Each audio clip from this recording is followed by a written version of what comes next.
आदिवासी समाजाच्या विविध मागण्यांसंदर्भात बिरसा ब्रिगेड जुन्नर यांच्या नेतृत्वाखाली तहसील कचेरीवर मोर्चा काढला जाणार आहे। आपण या ठिकाणी पाहतोय त्यांनी रिक्षा सजवले, त्याच्यावर लिहिलेलं आहे बिरसा ब्रिगेड जुन्नर आदिवासी समाजाचा उल गुलान मोर्चा। त्यांची नेमकी मागणी काय आहे, अपेक्षा काय, जर आपण जाणून घेऊया। आपण सुरुवात करूया अगोदर दत्ता गवारी यांच्यापासून। दत्ता भाऊ, काय नेमकं आजच्या तुमच्या या मोर्चाचं आयोजन काय आणि मागणी काय असणार आहे? जय आदिवासी, जय राघोजी, जय बिरसा। खरं तर आज जुन्नर तालुक्यातील आदिवासी समाज बांधव आणि आदिवासी समाजातल्या सर्व संघटना एकत्र मिळून आजचा हा मोर्चा आहे। खरं तर आपण राज्यामध्ये पाहतोय की आदिवासी समाज हा जरी 2 कोटीपेक्षा जास्त असला तरी आदिवासी समाजाला वेगळं बजेट जरी केलेलं असलं तरी आदिवासी समाजावर सातत्याने अन्याय होतात। आदिवासींना म्हटलं जातं की यांना स्वतंत्र बजेट आहे, विकासाचं सगळं स्वतंत्र आहे, पण आमचं हाल अपेष्टा काय थांबताना काय दिसत नाही। आता आम्ही पाहतोय का गेल्या 20-22 वर्षापासून जेव्हापासून कैलासवासी पिचड साहेब होते तेव्हापासूनचा हा लढा चालू आहे। जे काय आम्हाला आरक्षण आहे त्या आरक्षणामध्ये धनगर बांधव म्हणत होते आम्हाला आरक्षण पाहिजे। नंतर आता अलीकडच्या काळामध्ये हैदराबाद गॅजेटचा आधार घेऊन बंजारा समाज म्हणायला लागला आम्हाला आरक्षण पाहिजे। आम्हाला या बांधवांना आरक्षण मिळावं अशी आमची भूमिका नाही, म्हणजे आमच्या ताटातलं आहे ते आमच्या बांधवांना मिळावं, कारण आदिवासी समाजाच्या हाल अपेष्टा अजूनही संपल्या नाही। कुठंतरी डोंगर दऱ्यामध्ये राहणारा आदिवासी अजूनही मेन स्ट्रीममध्ये येण्यासाठी, समाजाच्या प्रवाहात येण्यासाठी किंबहुना योजनेपासून किंबहुना सोयीसुविधांपासून वंचित आहे। आमची अपेक्षा देशाला स्वातंत्र्य मिळून 75 पेक्षा अधिक वर्ष लुटली तरी तुम्हाला सोयीसुविधा नाहीच आहे ना। वाणी साहेब आपण पाहतोय रस्ते नाही, लाईट नाही, आश्रम शाळेंची दुरावस्था आहे, तिकडे हॉस्पिटल्स नाही, त्याच्यानंतर रोजगार नाही, समाज व्यसनाधीन झाला आहे, महिलांना रोजगार नाही, अनेक प्रकारच्या अडचणी समाजाला सामोरे।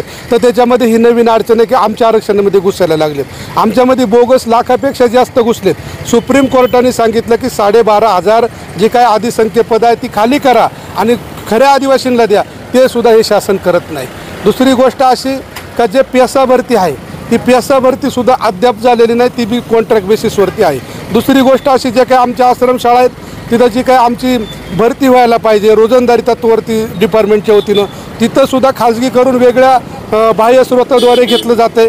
म्हणजे समाजावरती अनेक प्रकारे या ना त्या प्रकारे अन्याय हा सातत्याने होतो आहे। यालाच विरोध करण्यासाठी आम्ही सगळेजण आहे। आपण पाहिलं असेल का 2-4 दिवसापूर्वी आदिवासी मुलींच्या जेवणामध्ये आळ्या सापडल्या, त्या आश्रमशाळेची दुरावस्था आहे। आमचं म्हणणं आहे की ते जे सेंट्रल किचन जे आहे ते बंद करा आणि जागेवरती अन्न द्या। आपण असं स्वच्छ अन्न मिळालं पाहिजे, ताजं अन्न मिळालं पाहिजे, मुलांचं आरोग्य बघितलं पाहिजे। आपण पाहिलं असेल, आपल्या माध्यमातून दिसलं असेल की त्या ठिकाणी किती घाण आणि कशा पद्धतीने राहतात, म्हणजे अनेक अडचणी। पाणी प्यायला नाही आमच्याकडं, आता पाऊस प्रचंड झाला पण उन्हाळ्यामध्ये आम्हाला टँकरने पाणी प्यावं लागतं। तुम्ही म्हणले तसं स्वतंत्र झालं आहे पण अजूनही आम्हाला शुद्ध प्यायला पाणी नाही, आम्हाला हॉस्पिटल्स नाही, ही आमची खऱ्या अर्थाने शोकांतिका आहे।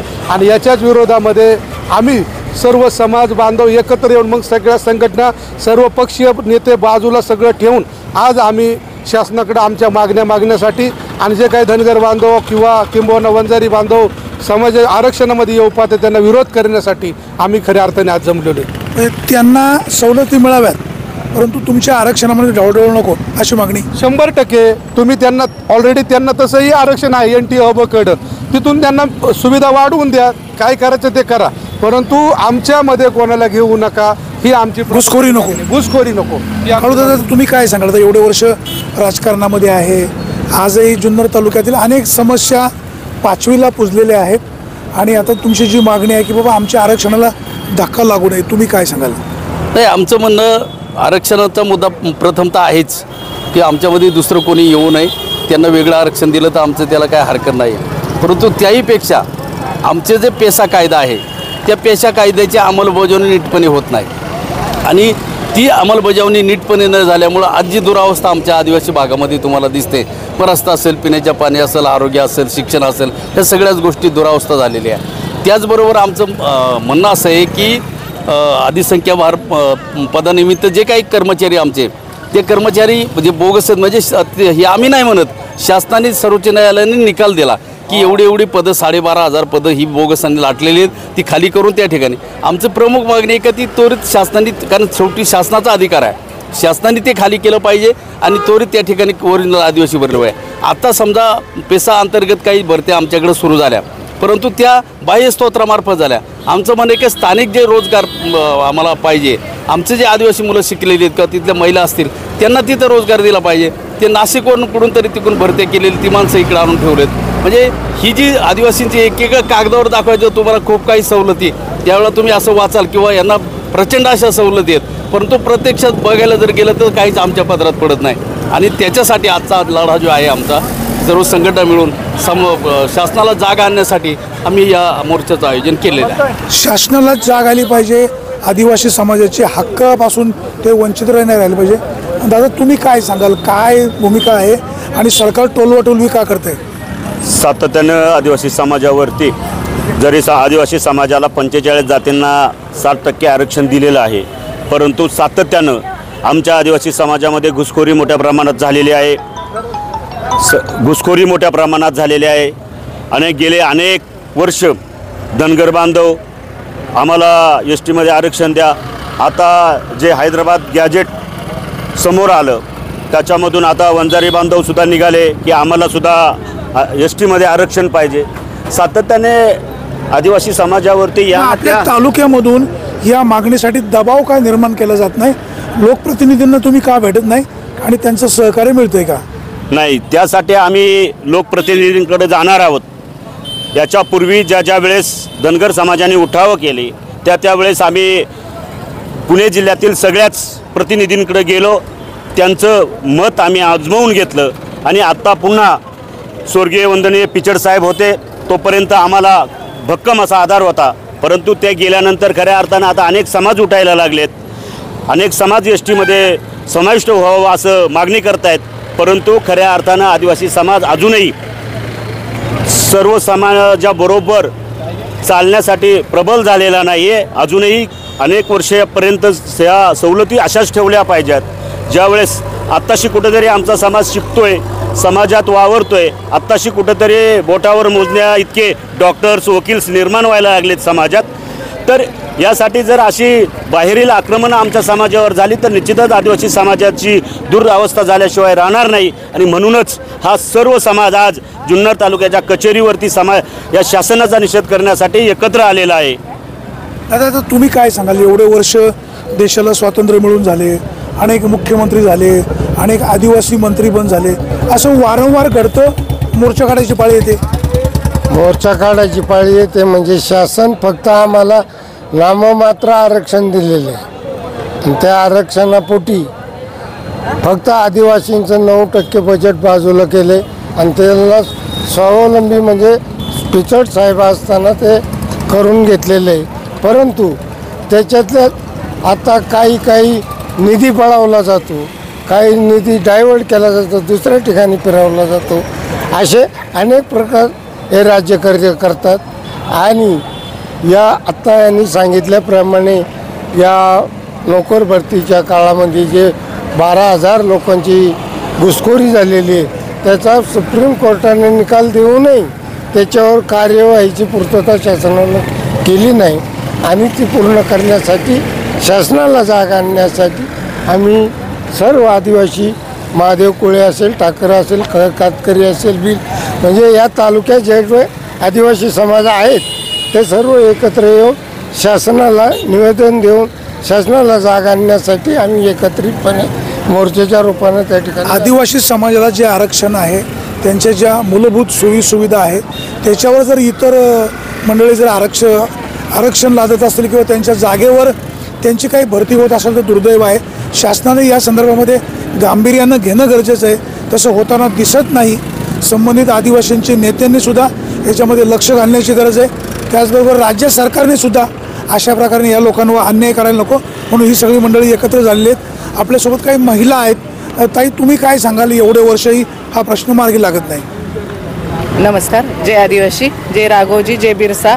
आज आम्ही जुन्नर तालुक्यातील तमाम आदिवासी बंधू भगिनी सर्व शिवाजी महाराजांच्या पुतळ्याजवळ संघटनेच्या माध्यमातून आलेलो आहोत। तर आम्ही समाजाला सगळ्यांना एक आपला असणारा वंजारी बंजारी हा समाज ज्याच्यामध्ये घुसखोरी होते, आदिवासींचं जे आरक्षण आहे त्याला कुठंतरी दगा लागत जात आहे, त्यासाठी आम्ही सर्वजण इथं एकत्रित आलेलो आहे। आम्ही इथून आता तहसीलदार कचेरीवर जाऊन तहसीलदारांना निवेदन देणार आहेत की आमच्या ज्या समाजामध्ये ज्या घुसखोरी होत आहेत त्या अत्यंत थांबवण्याच्या गरजेच्या अशा आहेत त्यासाठी आम्ही सर्व समाज एकत्र आलेलो आहोत। आता आपल्या तालुक्याचे आमदार शरददादा सोनवणे, खासदार डॉक्टर अमोल कोल्हे यांचं या कामी काही सहकार्य मिळतंय? नाही, त्यांच्याकडं पण आम्ही निवेदनं दिलेली आहेत, त्यांच्यापर्यंत पोहोचलेलो आहोत आणि इथून पुढं हे आम्ही याचा पाठपुरावा करून अजूनही त्यांच्यापर्यंत पोहोचण्याचा प्रयत्न करणार आहोत। त्यांच्या माध्यमातून आम्ही मंत्र्यांपर्यंत जाण्याचा सगळ्या समाज बांधवांच्या वतीने सहकार्य करून पुढे जाणार आहोत। ताई, तुम्ही काय सांगाल? तर सगळा आदिवासी समाज एकवटलेला आहे। ताई, हरकत नाही, आपण सगळी मंडळी आपापली मतं मांडते। जरा आपल्यासोबत सर आहेत आणि अनेक वर्ष नोकरी देखील केलेले, आता सेवानिवृत्त झालेत आणि समाजासाठी समाजाला न्याय मिळवून देण्यासाठी हे प्रयत्नशील आहेत। सर, काय मागणी असेल? साहेब, आमची एवढीच मागणी आहे की जे बंजारा समाजाला सरकार आरक्षण देऊ पाहते, बंजारा समाज आदिवासींमध्ये घुसखोरी करू पाहते, ते आम्हाला मान्य नाही। त्याचबरोबर सोनम चंगसुंग यांच्यावर जो काही अन्याय झालेला आहे त्या अन्यायाला कुठेतरी वाचा फुटली पाहिजे, अशा अनेक मागण्या आहेत आदिवासींच्या की कालांतरापासून ह्या चालत आल्या, एवढे वर्ष मार्गी लागल्या नाही मार्गी लागल्या नाही। त्याच्यामुळं आम्ही आता मोठ्या प्रमाणात हे आंदोलन छेडण्याचा प्रयत्न करणार आहेत। आता हे आंदोलन आज इथे आदिवासी भागाचे अनेक नेते आहेत, सगळे एकत्र दिसत नाहीत। सगळे एकत्र आहेत साहेब, सगळे एकत्र आहेत? हो, एकत्र आहेत। सर, तुम्ही काय सांगाल? आता तुम्ही आदिवासी समाजासाठी नेहमी रस्त्यावर असता, एवढे वर्ष देशाला स्वातंत्र्य मिळालं तरी प्रश्न निकाली निघत नाही। आदिवासी समाजामध्ये अनेक नेते लोक आहेत, जो तो ज्याच्या त्याच्या पद्धतीनं समाजाचे प्रश्न सोडवण्याचा प्रयत्न करतो, परंतु शासन ज्या पद्धतीनं आदिवासी समाजाच्या मूलभूत गरजांकडे शासनानं लक्ष द्यायला पाहिजे त्या पद्धतीनं शासन लक्ष देत नाही। अनेक प्रश्न समाजाचे आहेत। आत्ता आमच्यापुढे मोठा प्रश्न असा आहे की आरक्षण बचाव आणि जी घुसखोरी आहे, या घुसखोरी संदर्भात आणि आरक्षण बचावा संदर्भात आम्ही सर्व लोक पूर्ण महाराष्ट्रात रस्त्यावरती उतरत आहोत आणि आम्ही सुद्धा जागे आहोत। शासनानं हे लक्षात घेतलं पाहिजे की दुसऱ्या समाजाला, दुसऱ्या जाती जमातीला आमच्या अनुसूचित जमातीमध्ये घालण्याच्या अगोदर हे लक्षात ठेवलं पाहिजे की डॉक्टर बाबासाहेब आंबेडकरांनी दिलेलं जे आरक्षण आहे, जे संविधानामध्ये लिहिलेलं आहे, ते कुणीही बदल करू शकत नाही। त्यामुळं सरकारनं हे लक्षात ठेवलं पाहिजे की अनुसूचित जमातीमध्ये कोणत्याही जातीला घातलं गेलं नाही पाहिजे आणि याला तीव्र विरोध करण्यासाठी पूर्ण महाराष्ट्रामध्ये आम्ही रस्त्यावरती सर्व समाज उतरत आहोत। राज्य सरकारने अशा पद्धतीने जर या मंडळींवर अन्याय होत असेल आणि इतर जातींची घुसखोरी होत असेल तर ते दुर्दैव आहे। या तालुक्याचे आमदार शरद सोनवणे, खासदार डॉक्टर अमोल कोल्हे यांनासुद्धा या सगळ्या जनतेने मतदान केलेले आहे। यांचे प्रश्न सरकार दरबारी मांडायला हवेत आणि ह्या लोकांना जो अन्याय होतोय, जो अत्याचार होतोय, तो रोखण्यासाठी सगळ्यांनी सहकार्य करायला हवं। सुरेश वाणी, विघ्नर टाइम्स, जुन्नर।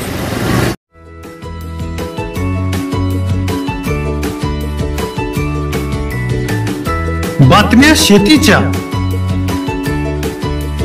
बातम्या मातीच्या, बातम्या अन्यायाच्या, गुन्हेगारीच्या,